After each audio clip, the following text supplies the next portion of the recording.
Le morning, les GG, tout sur les dessus de l'actu, les grandes gueules.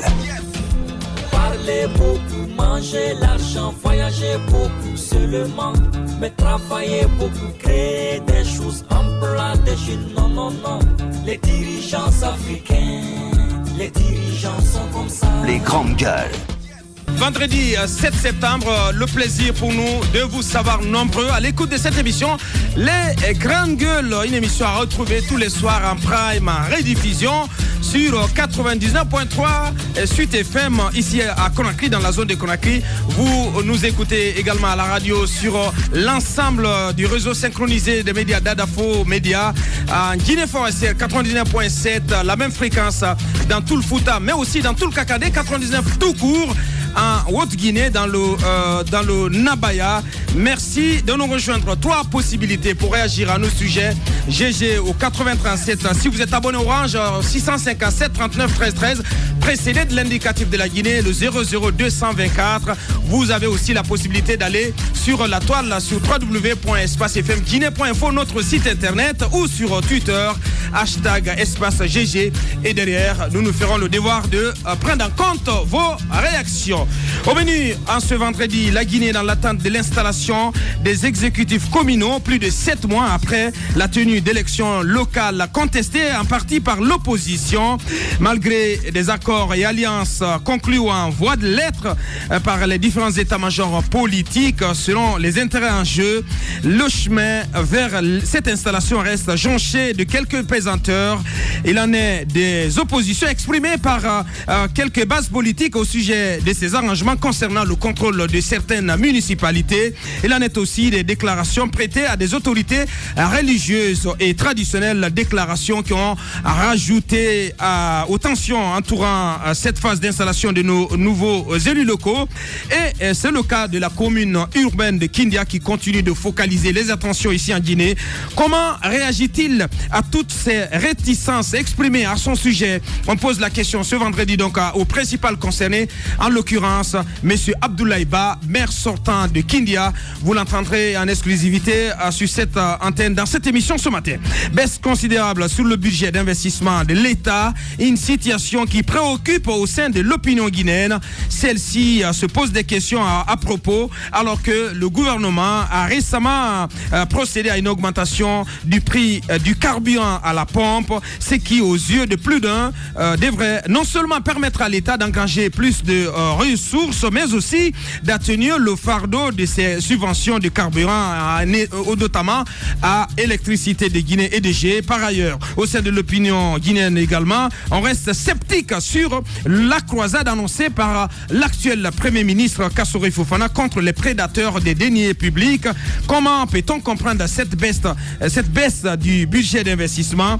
Faut-il croire en Kassory Fofana en vue d'un combat acharné contre la corruption? Entre autres questions que nous nous posons ce matin. Monsieur Olomou Konikourma, il est député à l'Assemblée nationale. Vous l'entendrez dans la deuxième partie de cette émission. Merci de rejoindre l'équipe. Antoine Kourma, bonjour.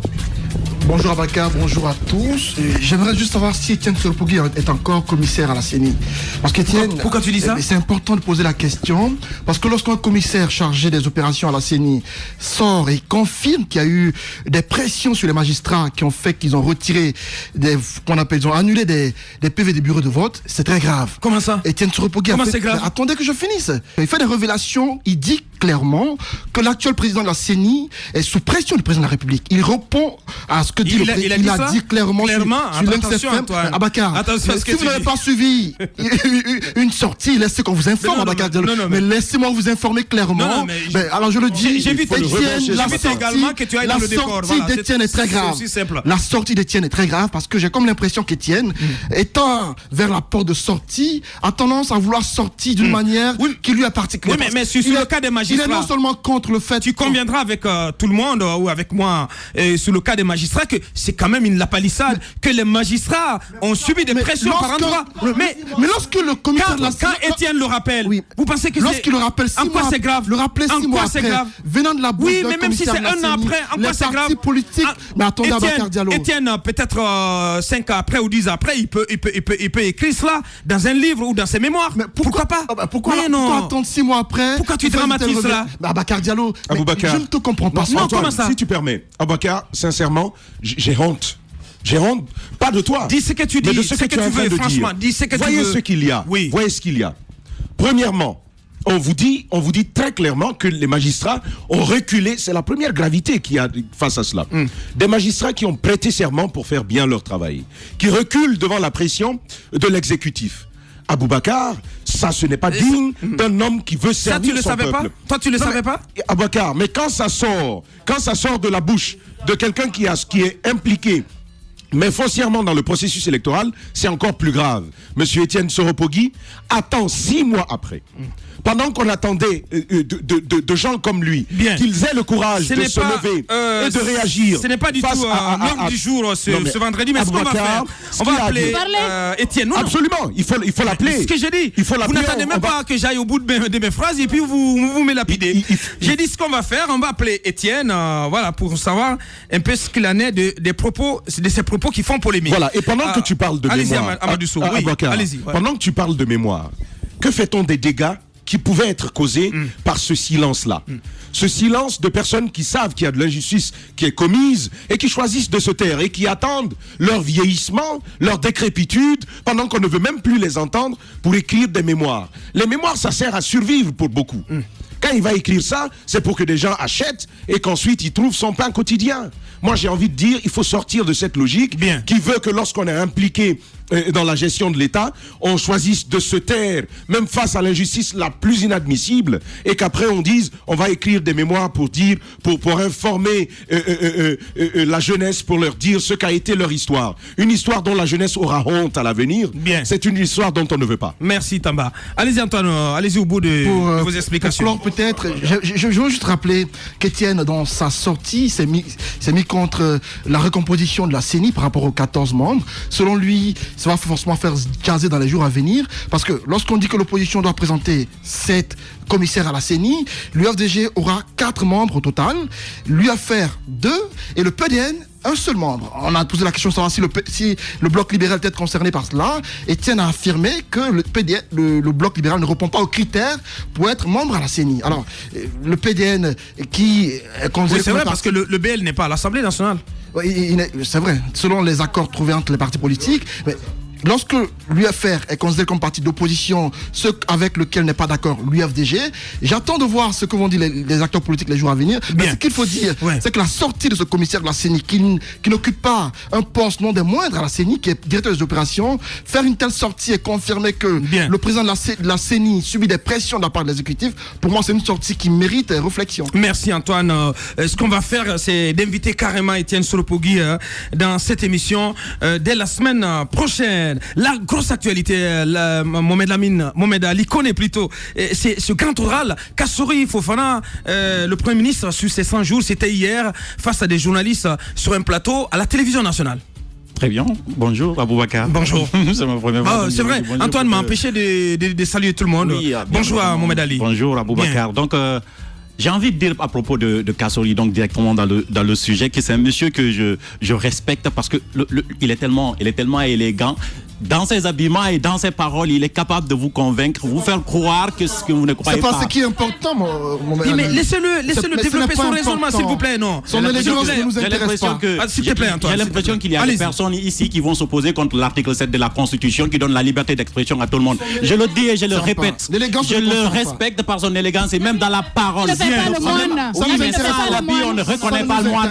Madame, je suis désolé. Et ça, vous allez l'écouter. Sans l'habit, on ne reconnaît pas le moine et vous me laissez même pas aller jusqu'au bout de mes idées, parce que je suis en train d'ironiser au fait. Le problème, c'est que le monsieur, il est là, il paraît convaincant. Ils sont impatients ici dans ce studio. Le suivre, justement, et c'est un problème. C'est un problème. C'est un problème, un sérieux problème. Alors, ce que je suis en train de signaler quand je parle de l'élégance du monsieur, c'est parce qu'il parle aisément, il donne l'impression d'avoir la maîtrise de tous les sujets. Il dit tout au fait, parce qu'il y a des journalistes. Mon problème, ce sont les journalistes qui l'ont interviewé. Il y a eu 4 journalistes, 2 ceux de la presse privée et d'autres de la presse publique. Ils l'ont interviewé. Ce sont des journalistes intellectuels qui sont respectables, je suis d'accord. Mais à mon avis, on devrait le décerner le prix des journalistes les plus serviables de la Guinée. Pourquoi? Justement, pourquoi? Je le dis, exactement ce qu'on a décerné à David Pujadas dans ce film-là. Oui, effectivement, parce que quand un Premier ministre est là et qu'il doit rendre des comptes sur sa gestion pendant 100 jours, vous ne pouvez pas vous permettre de poser des questions qu'on lui a posées quand il était là-bas. Les messieurs, je trouve qu'ils n'ont pas insisté sur des questions, par exemple. Pourquoi on a l'impression que le gouvernement... C'est à la RTG, mon petit. Oui, bien sûr, c'est à la RTG. Oui, je sais, c'est à la RTG. Mais le Premier ministre, il a accepté. Le Premier ministre, il a accepté. Le Premier ministre, il a accepté de former, une commission mixte de journalistes privés et publics. Donc, il devrait s'attendre à des questions qui ne vont toujours pas dans le sens de la RTG, comme vous le dites. Alors, c'est que je suis le problème dans ce cas de figure, j'essaie de quoi je parle, c'est pas le PM, c'est pas l'invité, mais c'est que à la RTG tout est fait comme ça. À la RTG, les journalistes, ils n'ont pas leur indépendance. C'est comme si on embrigadait les journalistes. Non, mais s'il te plaît, Tamba, oui. Ils n'assument pas leur indépendance, ces journalistes-là, et c'est ce que je suis en train de dénoncer. Ils n'ont pas appuyé les questions. Pourquoi on a l'impression, par exemple, que le gouvernement Youla est plus fort que le gouvernement de Kassori Fofana? Le gouvernement de Kassori, d'après ses explications, lui-même va faire moins de recettes. Donc ils ont coupé le budget parce qu'ils ne sont pas aussi performants que le gouvernement Youla qui avait prévu une croissance plus élevée que le gouvernement de Kassori. Les gars, ils n'ont pas insisté là-dessus. Ouais. Ils n'ont pas demandé. À la fin du compte, quel message fort? Qu'est-ce que vous en retenez?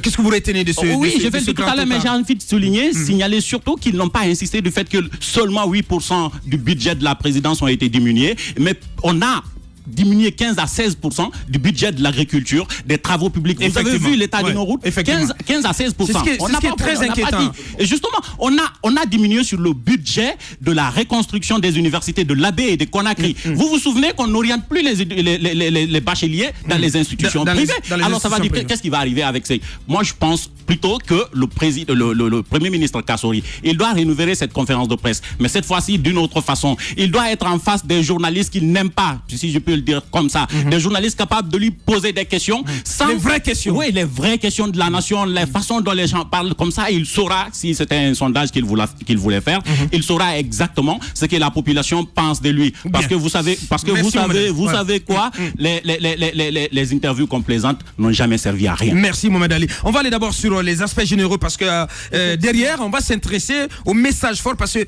le Premier ministre Kassori Fofana s'est exprimé sur cette prétendue affaire de détournement de 21 millions de dollars à la Banque centrale. Il s'est exprimé aussi sur les négociations en cours entre son gouvernement et le SLEG. Et pour Kassori Fofana, il est impossible d'accorder donc 8 millions de francs de salaire aux enseignants de Guinée. Bassekou, vous avez suivi également ce grand oral? Oui, on a suivi ce grand oral de Kassori Fofana. D'abord, moi je pense que le cadre, à mon avis, n'était pas assez approprié. Oui, n'était pas assez approprié puisque... attendez s'il vous plaît. J'ai participé à une de ces émissions avec le Premier ministre Mamadi Youla. Il y avait à cette époque-là, Abakar Kamara dans son émission. C'est lui qui m'avait absolument. C'est lui qui m'avait invité. Et je dois vous dire une chose sincèrement, il vous donne toute la liberté de poser vos questions. S'il n'y a pas eu les questions qu'il fallait, ça c'est la faute aux journalistes. Il n'y a pas eu de restriction par rapport au cadre des questions à poser. Ce n'est pas dans ce cadre, Tamba. Ce n'est pas dans ce cadre. Ce que je veux dire, je pense que et les journalistes guinéens, à mon avis, ne se résument pas, comment on appelle, les organes de presse ne se limitent pas à c'est le format, c'est le format, oui, justement, c'est le plateau, en fait. À mon avis, il pouvait convoquer une conférence de presse pour inviter des journalistes de l'ensemble des organes de médias guinéens, à mon avis, pour poser toutes les questions, notamment sur les thématiques qui concernent la vie de la nation guinéenne. Je veux parler par exemple de la promotion du dialogue social, je veux parler de la lutte contre l'insécurité, la lutte contre la corruption, comment on appelle, je veux parler également de l'affaire de logement aujourd'hui qui s'oppose à Conakry. Donc autant de thématiques. Vous sortez de ce grand oral je ne suis pas satisfait. Je ne suis pas satisfait d'abord par le fait que les journalistes qui étaient avec Kassori Fofana, à mon avis, attendez s'il vous plaît, Aboubacar Diallo, c'est mon point de vue. Laissez-moi aller. journalistes. Non, mais si, on ne peut pas les laisser en paix parce que tout simplement, mon point de vue, parce que les bonnes questions qui concernent la vie de la nation, à mon avis, ces bonnes questions n'ont pas été posées. Merci. Parce que nous attendons Kassori Fofana, notamment sur les engagements qu'il a tenus dès qu'il a été nommé comme Premier ministre. Aujourd'hui, on en est à quel niveau? Au niveau donc de l'application de ces engagements. Je pense que c'était autant de questions, à mon avis, sur lesquelles le Premier ministre Kassori Fofana devrait se prononcer parce qu'il a pris des engagements très forts. Merci, parce que ce qu'on va faire derrière, c'est on va essayer d'angler le débat sur l'assainissement, sur le SLEG, mais aussi sur cette affaire à la Banque centrale. Madame Hiro, allez-y. Je voudrais surtout revenir sur cette affaire. Je pense que quand le cadre est toujours idéal quand il y a des journalistes qui sont invités par rapport à un débat. Je me dis que les journalistes sont libres, ils ont la latitude de poser les questions qu'il faut. Ils pouvaient quand même poser les questions qu'il fallait au Premier ministre. Mais quand vous pensez prenez... que ça n'a pas été le cas? Je pense qu'on n'a pas suffisamment insisté, notamment quand on parle de détournement. Le Premier ministre ne peut pas venir comme ça de façon orale, sans aucun élément, sans dossier sous la main, sans preuve tangible. De manière lapidaire. Voilà, il ne suffit pas, on a dépassé ce moment dans ce monde, en ce moment, dans cette période déterminée, pour dire que oui, non, ce que tel a dit, c'est faux. Qui apporte des éléments de preuve. Les journalistes qui ont investigué. Cette sortie ne met pas du tout fin à la polémique. Non, mais attendez, c'est pas une polémique, c'est une investigation qui a été faite avec des éléments de preuve à l'appui. Je pense que pour répondre à ces questions, à toutes ces questions que se posent les Guinéens, il fallait venir avec des éléments tangibles, notamment des documents à l'appui pour expliquer aux Guinéens. C'est pas une question d'acharnement, c'est pas une question de personne. On ne veut pas ternir l'image de quelqu'un. C'est qu'il y a des transactions qui ont été faites, mais pas dans les règles de l'art, et les Guinéens s'interrogent là-dessus. C'est tout. Moi, je pense qu'il fallait venir avec des éléments tangibles sous la main pour expliquer que ce que tel a dit... C'est trop facile. C'est trop facile de balayer les accusations, de dire ouais, c'est faux, c'est pas possible. Balayer du revers de la main en disant que c'est faux, je pense que c'est pas suffisant. Il faut venir avec des éléments tangibles, mais s'il le faut, même venir avec des travailleurs de cette société dont on parle, des techniciens de cette société pour qu'ils expliquent réellement, ou des techniciens de la Banque centrale qui expliquent réellement comment les choses sont en train de se passer. Mais quand le Premier ministre dit qu'il y a un audit régulier qui se fait à la Banque centrale, est-ce que c'est suffisant théoriquement? Théoriquement, on connaît comment les audits se passent ici. On a commandité combien d'audits qui ont été menés ici. Après, les dossiers sont mis dans les tiroirs. Il n'y a pas eu de suite. Mais l'autre sujet que je voudrais toucher par rapport à cette interview qui a été faite avec le Premier ministre, par rapport au dialogue social, quand le Premier ministre nous ramène 27 ans en arrière en prenant un exemple sur la Côte d'Ivoire, mais le monde évolue, on n'est pas 27 ans en arrière, on est en 2018. Il parle l'exemple de 91 en Côte d'Ivoire par rapport à la loi anti-casse, que si il vaut mieux, je ne sais quoi, par rapport à son refus de laisser les gens organiser des manifestations politiques, les manifestations en Guinée. Je pense qu'il ne faut pas aller en arrière. Le monde évolue et il faut se conformer aux réalités du moment.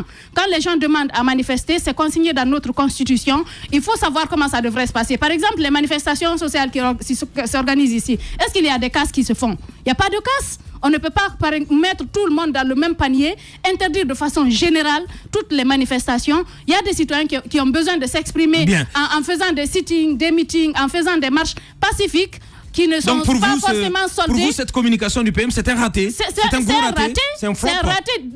Prendre un exemple de 27 ans en arrière, ça veut dire que vous n'êtes pas en phase avec la réalité. Vous êtes déphasé. Merci, Madame Hiro. Allez-y, Antoine. Qu'est-ce que vous en retenez, vous aussi? Je commence par saluer la sortie du PM. C'est l'une des premières parmi les différences qui se sont succédés. C'est vrai que Mamadi Youla l'a fait, et Saïd ne l'a jamais fait. Et donc, sur ces 100 jours sur ces 100 jours. Si un PM comme Kassori le fait, c'est salutaire pour le peuple de Guinée parce qu'il communique pour éclairer un peu la lanterne de tous. Mais parlons de cette communication qui était l'émission d'hier. Mais ça a été clair à la fin de l'émission. Ça a été préparé par le ministre de la Communication, par le directeur de la RTG et par d'autres entités au sein de ce média. Et donc, ce n'est pas étonnant. Il n'y a aucun mal à cela. C'est normal. Il n'y a aucun mal à cela que le ministre de la Communication... Beaucoup s'interrogeaient sur comment l'émission a été préparée. Je vous dis juste comment ça a été préparé. Oui, mais ça a été préparé par le conseil en communication. Parlons du notamment de la communication. C'est le conseil en communication qui a tout préparé. On s'attendait à la question du port autonome de Conakry. Ça n'a pas été posé hier comme question. Le cas du port, qui est éminemment important, ça n'a pas été posé comme question hier. Pour le cas de l'assainissement, le PM a été un peu clair. Il estime qu'il y a eu plus de 40 tonnes d'ordures qui ont été évacuées de Conakry. Et selon lui, beaucoup d'argent ont été investis sans pour autant préciser combien. On ne peut pas, dans une telle communication, omettre de dire au peuple de Guinée combien ont été investis dans l'assainissement de Conakry par rapport à cette question des week-ends ou encore de samedi d'assainissement. Les samedis d'assainissement ont été décrétés, on le fait chaque dernier samedi du mois, mais comment se fait-il qu'on assainisse Conakry et qu'on ne sache pas combien sont utilisés par chaque samedi pour assainir notre capitale? C'est vrai qu'il nous a parlé un peu de la quantité d'ordures qui ont été sorties de Conakry, 40 tonnes notamment, mais ces 40 tonnes, combien ont été investi pour évacuer Conakry de ces 40 tonnes-là? On voulait bien le savoir, mais comme on l'a dit, il n'y a pas eu d'insistance autour des questions posées. Il y a eu le cas du transport. Le PM estime que sous son aire, enfin Conakry ou encore la Guinée a eu un service public de transport. C'est-à-dire c'est sous son aire que les 40 bus donnés par la Turquie ont été mis en circulation. Le train Conakry Express a repris du service sous son aire. Et donc il a estimé qu'il a été beaucoup plus concret par rapport à ses prédécesseurs qui en leur temps n'avaient pas de service public en Guinée. Et donc, sous l'ère Kassori, on a un service public de transport avec les bus et également le train.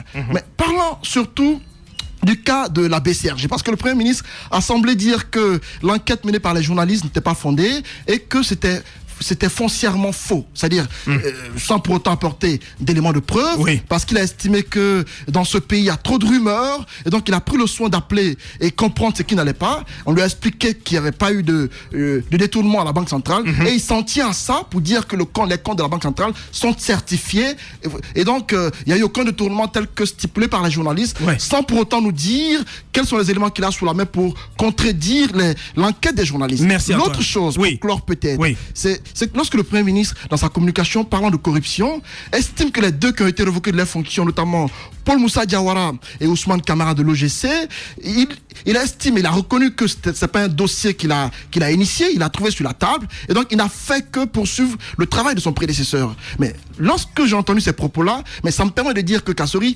n'a rien fait par rapport à la corruption dans ce pays.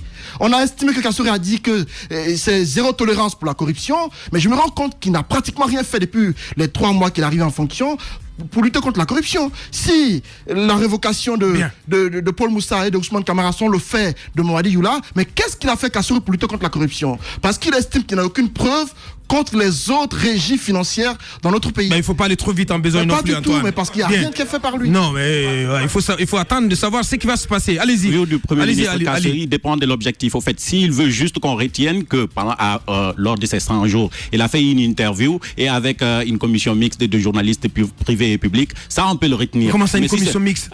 On a pris 2 journalistes privés, non? Plus journalistes, c'est ça, c'est ce qui se dit, c'est ce qu'ils ont dit. Ils ont mis une commission d'interrogation composée de journalistes de journalistes publics et privés, c'est ce qu'on a vu là-bas. S'il veut qu'on retienne cela, on peut comprendre. Sinon, cette interview, si c'est pour convaincre, nous faire comprendre ce qu'il est en train de faire, il s'est raté, on n'a rien compris. Il doit reprendre. Souvenez-vous que Macron, lorsqu'il est passé sur TF1 et il a expliqué son programme face aux journalistes de la télévision nationale, après les gens, ils n'étaient pas convaincus, il allait chercher Jean-Jacques Bourdin. Vous savez qui c'est? Jean-Jacques Bourdin, Edoui Plenel, des journalistes redoutables qui étaient informés et qui sont venus l'interroger pas une seule fois, ou peut-être même une seule fois. On l'a appelé monsieur le président de la République, mais il a répondu à toutes les questions sans se fâcher. Ça, c'est de la grandeur des hommes. Merci Mohamed Ali.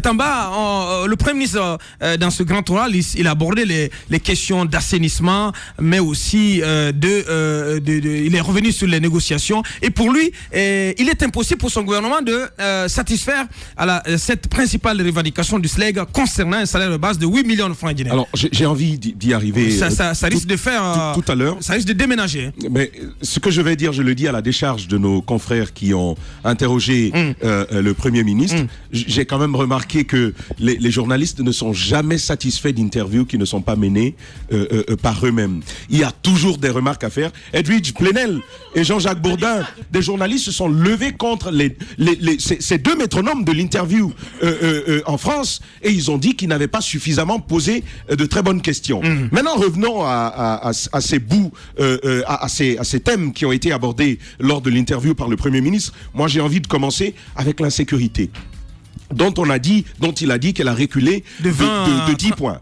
Parce que de 25, je crois, à 35, de 35, pardon, à 25% aujourd'hui. Donc de 10 points de recul. Moi, j'ai envie de dire, qu'est-ce qu'il appelle finalement insécurité? Je pense que le Premier ministre doit prendre en compte. Comment a-t-il mesuré cela? Ah oui, ça c'est la très très bonne question. Pour un département où il n'y a jamais de chiffres, chaque fois on a reçu un ministre de la Sécurité ici, on a posé des questions, il n'y a jamais eu de statistiques là-dessus. Tu as failli bien dire ministre de l'Insécurité. Ministre de l'Insécurité, j'ai bien envie de savoir comment est-ce que ces chiffres ont été mesurés. Moi j'ai envie de dire que si l'insécurité, d'après les termes du Premier ministre, a reculé en Guinée, c'est parce que tout simplement ils conçoivent que les manifestations d'ordre social et politique en Guinée font partie d'éléments de l'insécurité. Parce qu'on interdit les manifestations qui sont constitutionnellement autorisées, on les interdit et on veut nous dire que l'insécurité a reculé. Et par le même moment, il faut souligner le recul de la démocratie. Parce que nos confrères, quand même, ils auraient dû aborder un tel sujet. L'insalubrité. Le Premier ministre parle d'accompagnement de l'Union européenne qui va aider à accompagner la Guinée dans le cadre de l'insécurité. Moi, ce que j'aurais aimé entendre, c'est ce qui va être fait pour mobiliser les structures internes, pour mobiliser les forces guinéennes elles-mêmes autour de la question de l'insalubrité. Parce qu'on ne peut pas toujours compter sur les partenaires étrangers pour sortir nos ordures de Conakry. Il faut quand même organiser ce milieu-là. Ouais. Est-ce qu'il nous faut par exemple une structure qui soit indépendante, une structure privée par exemple, qui travaillerait avec l'État? Qu'est-ce qui va être fait au niveau de la pré-collecte, de la collecte et du transport des ordures? Qu'est-ce qui est fait au niveau de la transformation? Oui. Tout cela, on aurait dû aborder cela, donc des politiques durables en matière d'assainissement. Moi, c'est des démarches que j'aurais attendues. Et le Premier ministre, je pense que là, il faut faire très attention. Les négociations avec le SLEG, vous savez ce qu'il en est. Il demande 8 millions. Lorsque le Premier ministre, qui est chargé du dialogue politique et social, une attribution constitutionnelle, vous dit très clairement, il est impossible pour nous de payer les 8 millions au SLEG, c'est comme si celui-là qui était censé faciliter le dialogue le rend plus difficile dès l'entame même des négociations. Mais là, il est en train d'agir comme Alpha Condé qui donne des instructions pendant que les gens sont en train de négocier. Absolument, voilà, vous imaginez. Il prend tout le monde de court, il dit rien n'est possible, on ne vous donnera rien. Ça met, comme on dit, ça met du plomb dans l'aile des négociateurs côté gouvernement, mais également côté SLEG. Si Abakar... ça veut dire tout simplement que ceux qui se mènent comme négociation, c'est une perte de temps. Ça n'a aucun sens. C'est une perte de temps, il faut laisser tout simplement aller. Ouais. Et Antoine Kourouma l'a dit, ce défaut de chiffres. On ne peut pas passer 100 jours à la tête d'un gouvernement et venir simplement annoncer de simples tendances non chiffrées. Dire on a fait ceci, on a fait cela. Mais qu'est-ce qui permet aujourd'hui de le mesurer? De l'autre côté, quelle perspective devait s'en dégager?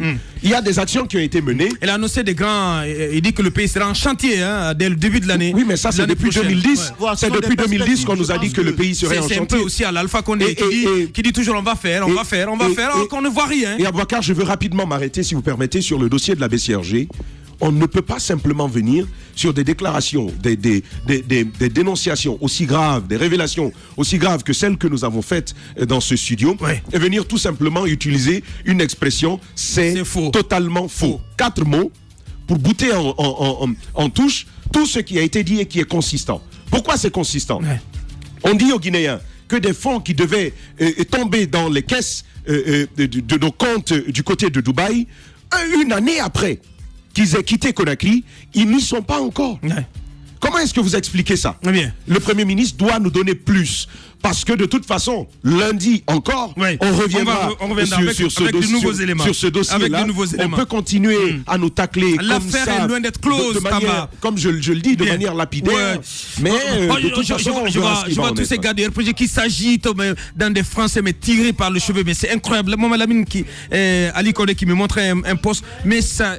Je vous assure que ça nous glisse sous la peau. Pas répondre aux polémiques. Moi, je ne réponds pas du tout. Je vais parler du secteur des transports en Guinée. Parce que ça, c'est une préoccupation. En une minute, s'il te plaît. Oui, en une minute.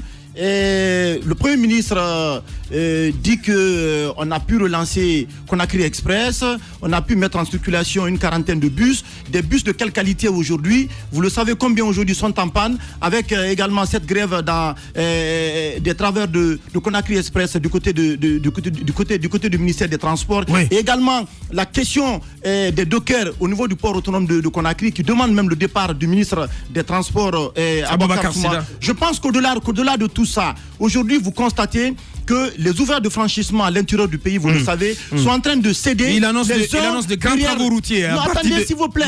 Oui, mais pendant ce temps, on a réduit dans la loi de finances rectificative 2018 les dépenses d'investissement de l'État. Donc ça veut dire qu'en réalité, que le budget qui doit servir par exemple au niveau du ministère des Travaux publics pour procéder à la réparation de ces ouvrages de franchissement, en réalité, on n'aura aucun copec. Et pendant ce temps, du côté de Guékédou, ce sont des centaines de camions. On en parle tout à l'heure, Bassego. Voici pour le moment tout ce qu'on pouvait dire sur ce grand oral, sur cette sortie médiatique du Premier ministre Kassori Fofana. C'était hier chez nos confrères de la RTG. Et ce n'est pas tout, on y revient.